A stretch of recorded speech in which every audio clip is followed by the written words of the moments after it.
غزة انتهت، وأعتقد أن مسألة اختفاء سكان غزة ليست سوى مسألة وقت.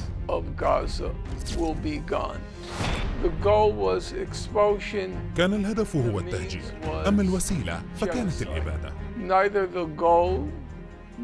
الهدف ولا الوسيلة تغيرا، وقد بقيا ثابتين منذ 8 من أكتوبر، وصولا إلى قرار وقف إطلاق النار وحتى اليوم. هذه لم تكن حروبا، بل حملات قتل عالية التقنية. أنا أدافع عن الفلسطينيين انطلاقا من مبادئ الحقيقة والعدالة، وأيضا من التعاطف مع العذاب الذي اضطر هؤلاء الناس لتحمله.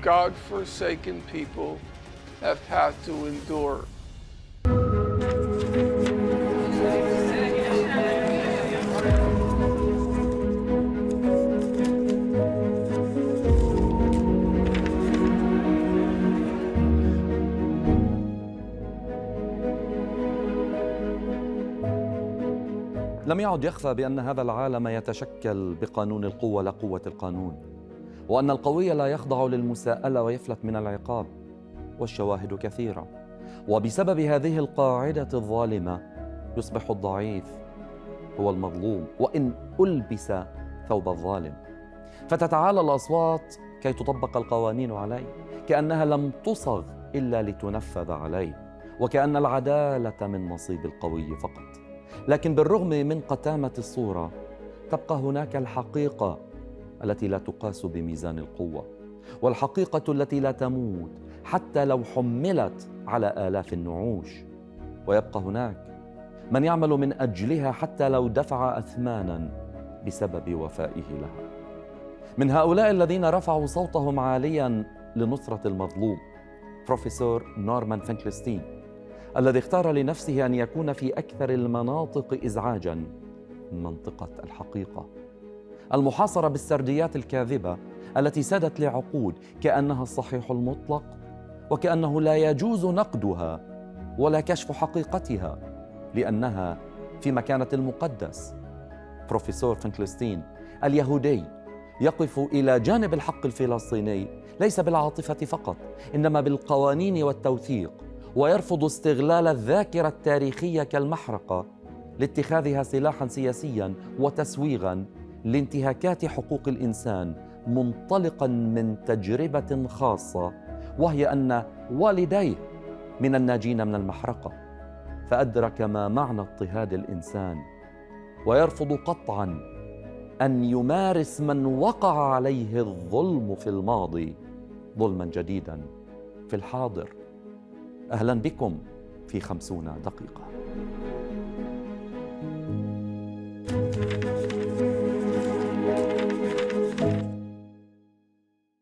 حين يسأل عن دفاعه القوي عن المظلومين يجيب بأن قاعدته في هذا الدفاع ليس العاطفة، بل نصوص القوانين الدولية والعدالة بمعناها الشامل. لذلك لا يرى في القضية الفلسطينية مجرد تعاطف إنساني وأخلاقي، بل يجب التعامل معها كملف قانوني موثق. لهذا يتجاهله كثير من الإعلام الغربي، وتخشاه الجامعات التي تزعم بأنها فضاءات حرية التعبير، لأن التعبير عنده قانوني ولأنه ناقد لمن لا يجوز نقده. أرحب بضيفي من نيويورك بالمفكر بروفيسور نورمان فينكلستين. بروفيسور نورمان، أهلا بك معنا في 50 دقيقة. ماذا يريد الرئيس ترامب لقطاع غزة؟ ولماذا فصلها عن الضفة، علما أن الضفة وغزة هي وحدة جغرافية، وحدة ديموغرافية، ووحدة مصير؟ I believe it's pretty obvious what the plan is for Gaza. It was made very clear in the UN resolution passed on November 17th, 2025, UN Resolution 2803. That resolution had attached to it the Trump ceasefire plan. The I guess it was 20 or 21 point plan. The goal has never changed, though there are distinctive aspects to the Trump plan and the ceasefire and the Security Council resolution. So let's begin with the beginning. On October 8th, after the events of October 7th, the State of Israel and Israeli society were determined to solve, for once and for all, the Gaza question. Solving that question involved two aspects. Number one, the goal was to ethnically cleanse Gaza. That goal has not changed. Number two, the means to achieve that goal was genocide. It was targeting for destruction a part of the Gaza population so as to compel, coerce the people in Gaza to leave, to ethnically cleanse them. The goal was expulsion, the means was genocide. Neither the goal nor the means have changed. They have remained consistent from October 8th until the ceasefire resolution and after until today. Now, there are some peculiarities in the ceasefire resolution, the UN Security Council resolution. Number one, when the 13 states, the exceptions being China and Russia, with the exception of China and Russia, the 13 states in the Security Council who voted for the resolution literally, this is not exaggeration, they literally gave the deed to Gaza to Donald J. Trump personally. Donald J. Trump owns, as of November 17th, 2025, when the Security Council voted for that resolution, Donald Trump owns Gaza. That is the literal truth. He was appointed the head of state of Gaza with no accountability to anyone on what was called the Board of Peace, and no accountability to any external organization, the United Nations, the Security Council, the General Assembly, the International Court of Justice, no accountability to any external entity. So, as of November 17th, 2025, Donald J. Trump became the head of state of Gaza. In fact, he owns Gaza. And his plan, as he made clear very early on when he came into office, was that he would ethnically cleanse Gaza and turn it into the Riviera on the Mediterranean. Now, when he said that, it seemed to be a fantasy, but that fantasy became a reality on November 17th, when the Security Council approved, with the exceptions of China and Russia, approved the resolution 2803. في دفاعك ووقوفك وفقا للقانون مع المظلوم ومنهم الفلسطينيون، أشعر أنك تولي أهمية خاصة لغزة غزة تحديداً ماذا تعني لك؟ Gaza as a national or ethnic entity means nothing to me. Gaza as the home of 2.3 million people, 80% of whom are refugees and 50% of whom are children, means a lot to me. They are a portion of humanity that has suffered relentlessly since 1948 and deserves the attention and consideration of any decent human being. لك كتاب مخصص عن غزة، Gaza, an inquest into its martyrdom. تلفتني دائما المصطلحات والمفردات التي تختارها. أسألك بداية، لماذا اخترت مفردة martyrdom وهذه عبارة سائدة في الشرق بدلالاتها أكثر من الغرب؟ ولماذا اخترت inquest مثلا بدلا من investigation؟ The title of the book is supposed to represent the balance of my own approach to these matters.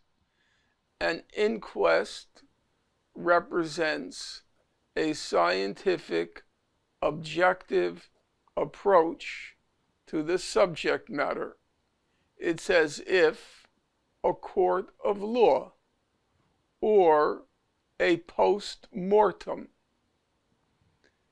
The martyrdom reflects the human aspect of the subject matter, the suffering, the torment, the torture, the relentless suffering, torment, and torture of a people. في الكتاب تناولت حقبة سنوات 3 حروب على قطاع غزة: الرصاص المسكوب، عمود السحاب، والجرف الصامد.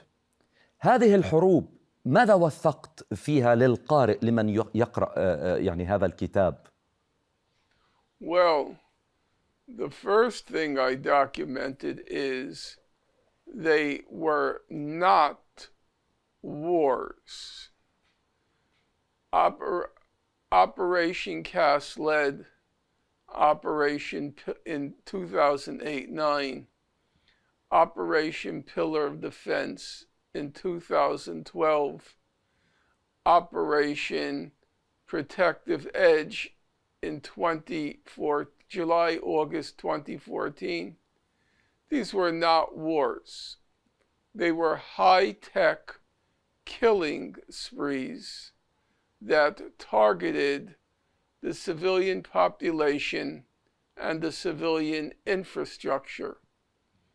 Everything that Israel has done in Gaza since October 7th or October 8th, 2023, everything that has done was prefigured, anticipated during those high-tech killing sprees.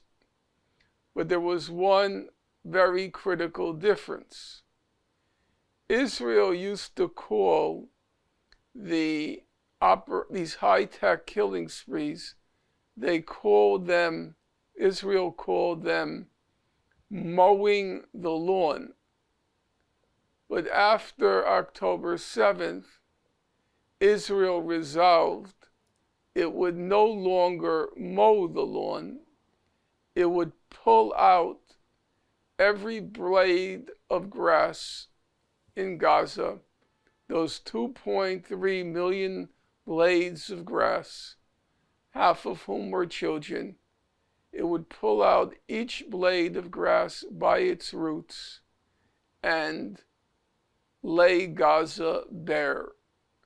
And so, even though there is nothing new in the way of tactics in Gaza since October 8th, 2023. It's obviously of a totally different scale than the previous high-tech killing sprees. During Operation Cast Lead, or Israel left behind 600,000 tons of rubble. After Operation Protective Edge, Israel left behind 2.5 million tons of rubble. As of now, since October 7th, 2023, Israel has left behind 60 million tons of rubble. So it's altogether of a different scale, although the killing and destruction technique has remained constant.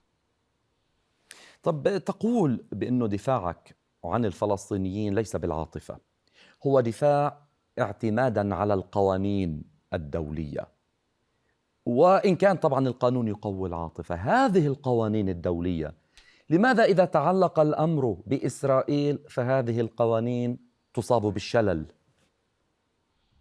I believe that you misunderstood me. I stated that I defend the Palestinians on the basis of the principles of truth and justice, as well as my sympathy for the torment and torture those God-forsaken people have had to endure. As to the question of international law, law as in general is always imperfect. It's human-made, and any human-made contrivance will be, like humans in general, it will be flawed. It will not be perfect. However, in general, international law is not bad. The problem is not in the law itself. The problem is its implementation.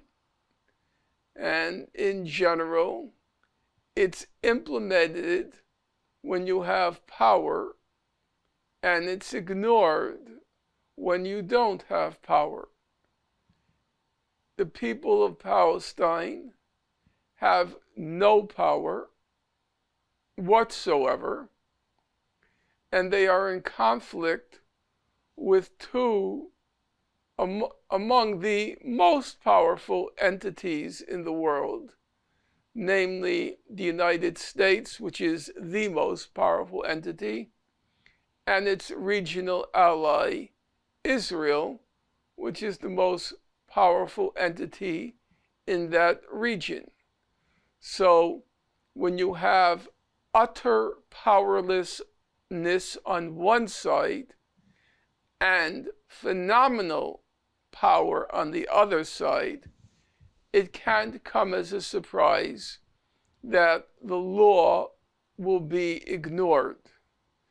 The problem right now is, under international law, UN Security Council resolutions count as law. UN Security Council resolutions count as law. And the resolution 2803, once they endorsed that resolution, Palestinians no longer have any law on their side. That resolution erased all the legal findings of the United Nations over 60 years. That resolution erased all the law. So a moment ago I said, the law is not bad. The problem is its implementation. But now the law is very bad because a Security Council resolution counts as the law. And that law, that resolution, stripped Palestinians of all their rights.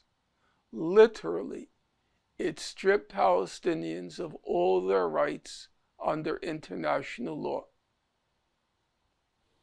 كيف لدول غربية تدعي حرية التعبير والديمقراطية وحقوق الإنسان أن تتحول إلى دول قمعية بسبب مناصرة كثير من شعوبها لفلسطين؟ أخص بالذكر مثلا ألمانيا وبريطانيا. I think it goes back to what I said a moment ago. The Palestinians have no power. They used to have what you might call symbolic power. Their struggle was a symbol in the Arab Muslim world. And so countries like Germany and the UK do not show no concern anymore, because the Palestinian cause has been isolated from the rest of the Arab Muslim world. It no longer has symbolic power. It is utterly powerless. In fact, the depraved, corrupt, so-called Palestinian Authority welcomed, that's the word they use, they welcomed the UN resolution that nullified all Palestinian rights.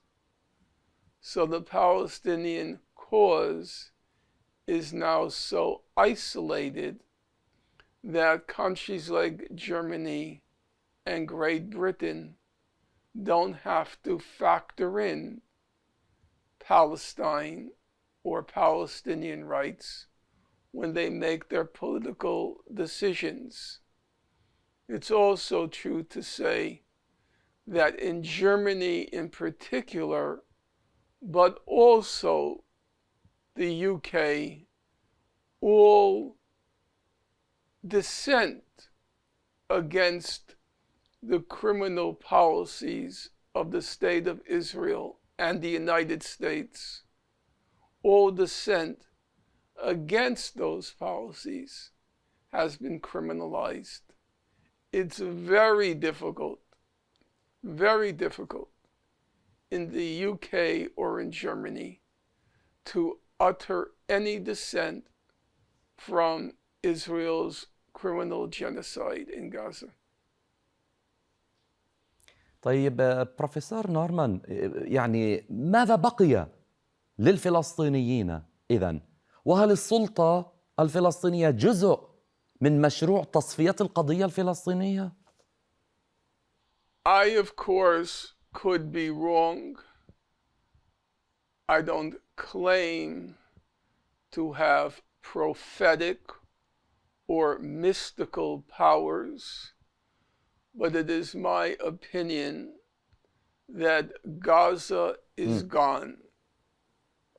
Gaza has been obliterated. Gaza has been reduced to rubble and dust. Gaza has been pulverized.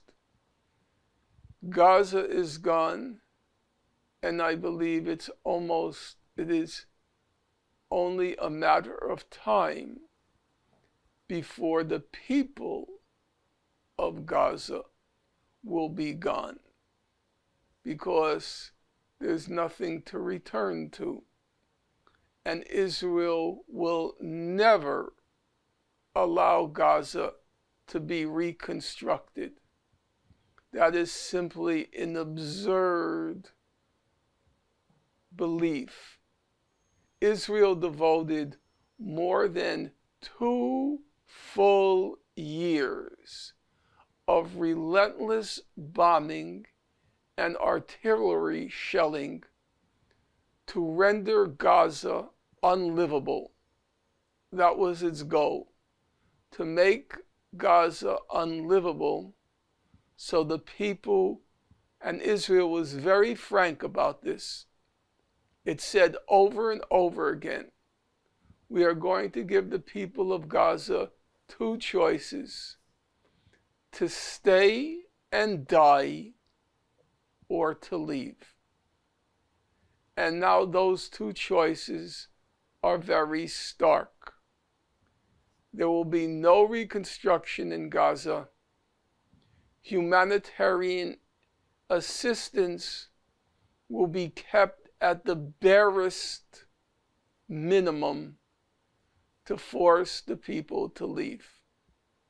So I believe Israel has achieved its goal of making Gaza unlivable, and now that goal has been certified by the United Nations Security Council. Israeli Jews. اليهود الإسرائيليون، وأستثني هنا السكان المسلمين والمسيحيين الذين يشكلون نحو 15% من سكان إسرائيل. اليهود الإسرائيليون دعموا بأغلبيتهم الساحقة الإبادة في غزة.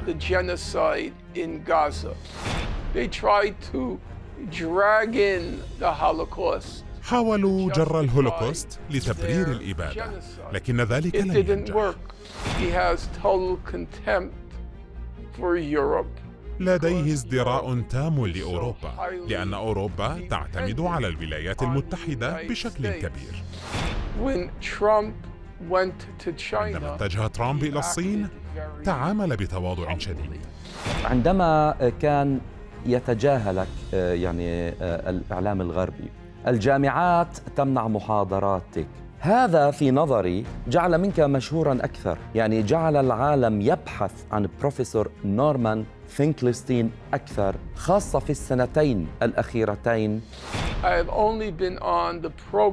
لم أظهر إلا في برامج لبودكاستات صغيرة نسبياً. الفرق الكبير أنني أصبحت معروفاً الآن، ومن الصحيح القول إنني المرجع الأبرز عالمياً في شؤون غزة. في هذه اللحظة بينما نتحدث الآن أعمل على إنهاء كتاب جديد عن غزة يدعى حفارو قبور غزة، تحقيق في الفساد في أعلى المستويات، ويتناول جميع المؤسسات والمنظمات والمسؤولين الذين خانوا غزة.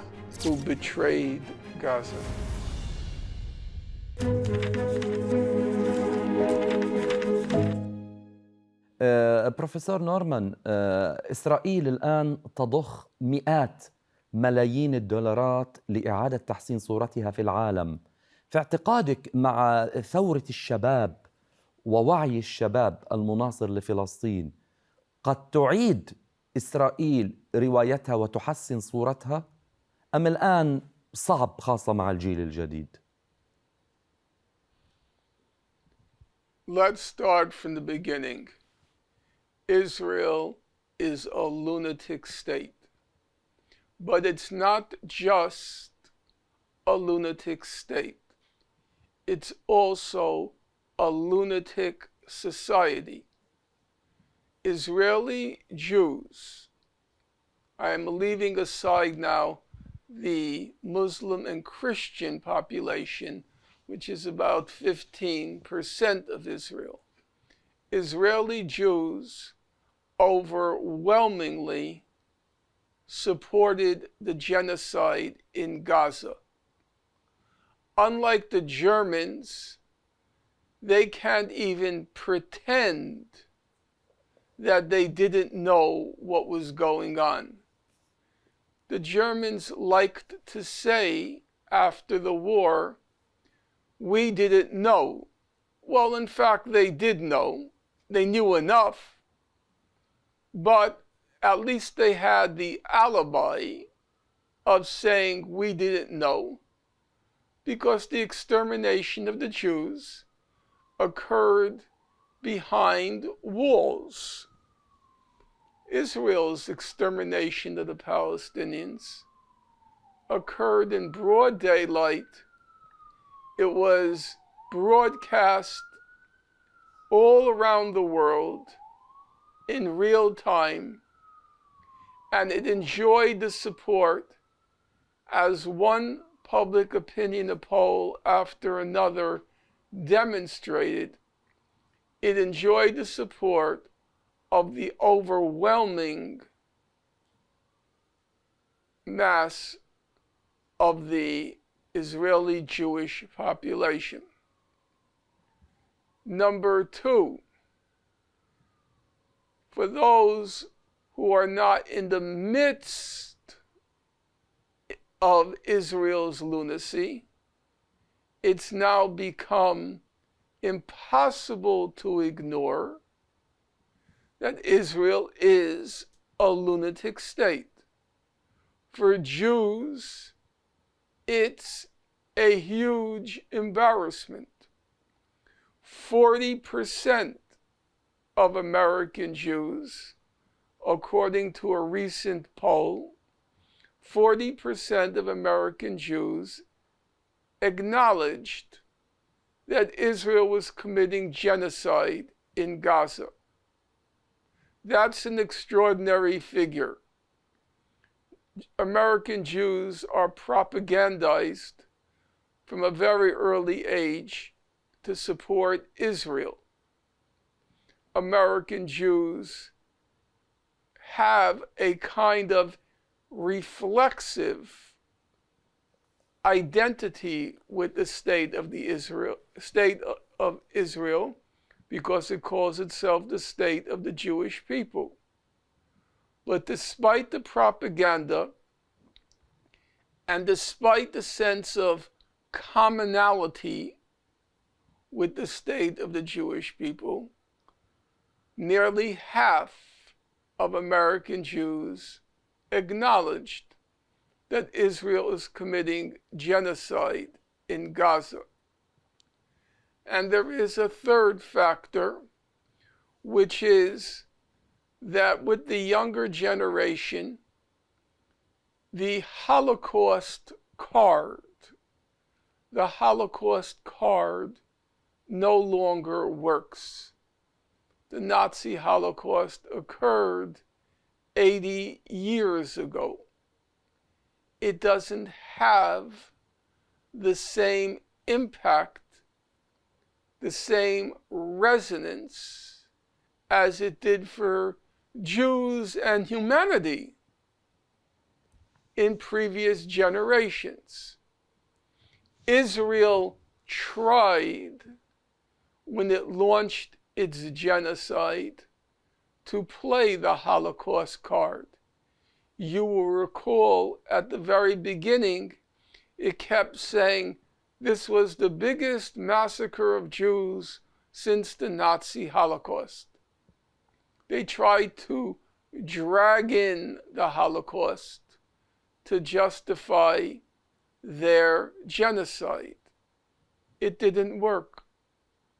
About a month into the genocide, they stopped dragging in the Holocaust because it obviously was not having the impact that it had in previous times. هل السياسة الأمريكية هي ذاتها منذ عقود لم تتغير؟ كانت تتزيى بلباس جميل، تظهر كأنها شرطي العالم. الآن جاء الرئيس ترامب ليكشف هذه السياسة على حقيقتها. I agree that there is mostly continuity between the previous US administrations and the Trump administration. It's mostly continuous. However, President Trump is a criminally insane megalomaniac. And so there are aspects to his administration that are different. What has been most striking is the fact that nobody has the courage to say, this man, the emperor, is naked. For those of your viewers who know the story about the emperor who was parading himself naked, and there was only one child amidst a crowd, amidst a vast crowd, who was willing to say what was perfectly obvious. The emperor is naked, and nobody has shown the courage thus far to say that that man currently occupying the White House is a mad emperor. If you read the Security Council statements after the resolution, even countries said in their statements, we want to thank Donald Trump for bringing peace to the whole world. Can you imagine that? Thanking Donald Trump, who's currently trying to wage a war against Venezuela, threatening wars against half a dozen other countries, to thank him for bringing peace to the world.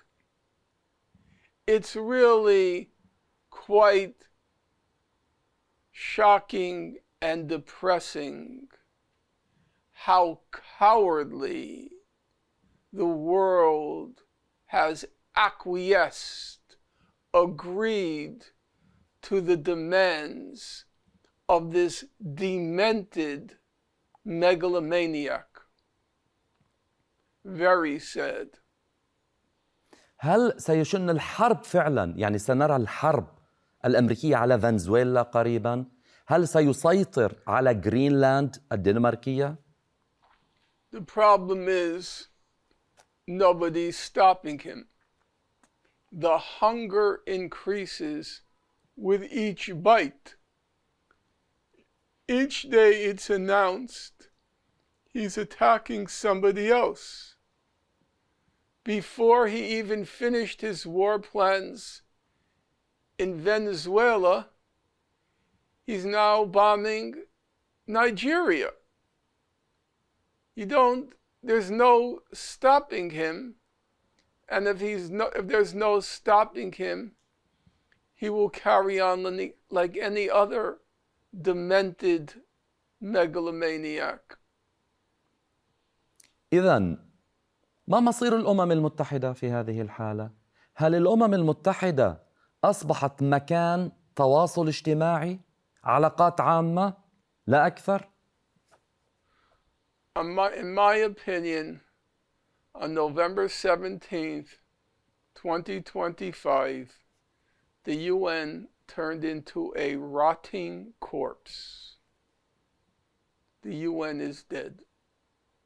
لو كنا على أبواب مرحلة جديدة، نظام عالمي جديد، تتوقع أنه ستكون يعني بداية لانهيار الولايات المتحدة؟ وأي قوة قد تحل مكانها؟ I don't believe in crystal ball reading. I don't believe in reading tea leaves. As you know, it's barely possible to predict what's going to happen tomorrow. So making predictions about the future, the long-term future, even the medium-term future, it strikes me as pointless. Nobody would have predicted the day before the Soviet Union collapsed that the Soviet Union would collapse. Nobody predicted the day before the apartheid regime in South Africa collapsed that it would collapse. I'm old enough to remember those events. So, based on my own recollections, I would be very cautious to make any predictions even about next week. طيب، بعيداً عن التوقعات، قراءة الحاضر، الحرب على أوكرانيا مثلاً، كان من مصلحة الولايات المتحدة أن تخوضها أوروبا بكل هذا الثقل كي تتفكك أوروبا؟ President Trump only believes in raw power. He doesn't much care if you are a dictator or a democratic leader. He doesn't much care about the color of your skin. He doesn't much care about whether you are a man or a woman. He respects only one thing: power. And so he will negotiate with Putin because Putin commands power. He has total contempt for Europe because Europe is so highly dependent on the United States as it tries to act on the world stage. When Trump went to China, he acted very humbly because he knows that China commands huge power. So that's his only yardstick for diplomacy, whether the person sitting opposite him commands power, in which case he will be deferential. In the case of China, he was actually humble. But in the face of those who have no power, he crushes them with the heel of his shoe.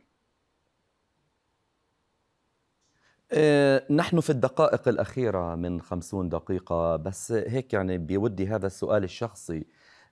عندما كان يتجاهلك يعني الإعلام الغربي، الجامعات تمنع محاضراتك، هذا في نظري جعل منك مشهورا أكثر، يعني جعل العالم يبحث عن بروفيسور نورمان فينكلستين أكثر، خاصة في السنتين الأخيرتين، سنتي الحرب على غزة. I would say it's only a partial truth. I have never, I repeat, never appeared on American television. I have never been on American radio. I have rarely, there are few exceptions, rarely been on British television or radio.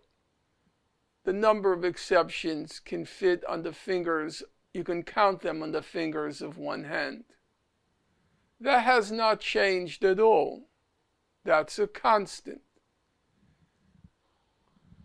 On the other hand, there has been the phenomenon of what's called the podcasters and certain internet programs which command a large audience, notably Piers Morgan and Candace Owens. Those two persons, each of whom has a large audience, they had me on.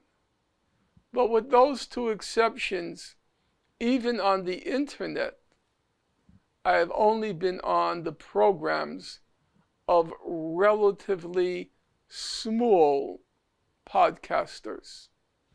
The big difference is I am a known quantity now. And it's true to say I'm the world's leading authority on Gaza. So even if I'm on the program of a small podcaster, I will still get several 100,000 views. In the case of Piers Morgan and Candace Owens, I will get 1 or several million views.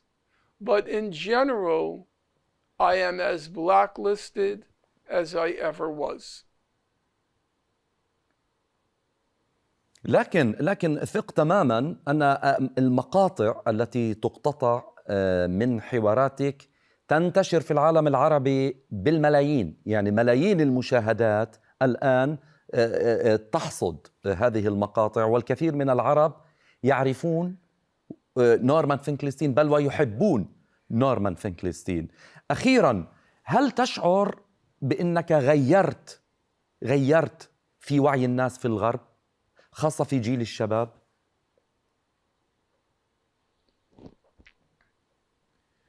I am not a media person. I am old-fashioned. I am a books and documents person. So I cannot personally measure my impact. However, judging from my correspondence, which is quite extensive, my email correspondence, and my face recognition when I walk in the street, and the gratefulness that many people have expressed that I am providing them with facts that would otherwise not be known. I would say, based on that experience, I feel that it's probably correct. I've had an impact. How large, I cannot say. The Arab Muslim world is a very big place, but I have had an impact in portions of the world. هذه خذها مني أنا، يعني أنا أقول لك وأقيس لك مدى تأثيرك ويعني شعبيتك. أخيرا، لو كتبت كتاب جديد عن غزة، عن ماذا سيكون؟ I am actually right now, as we speak, completing a new book on Gaza. It's called Gaza's Grave Diggers, an inquest into corruption in high places. And it's about all the institutions, organizations, and officials who betrayed Gaza. يعني هذا سبق صحفي قلته لنا بخصوص كتابك، لكن أرجو أنه الظروف تتغير ونراك في فلسطين مكرما هناك بين أبناء الشعب الفلسطيني. من نيويورك المفكر بروفيسور نورمان فينكلستين، شكرا لوجودك معنا في 50 دقيقة. My pleasure. وشكرا لكم مشاهدينا على المتابعة. تحياتي.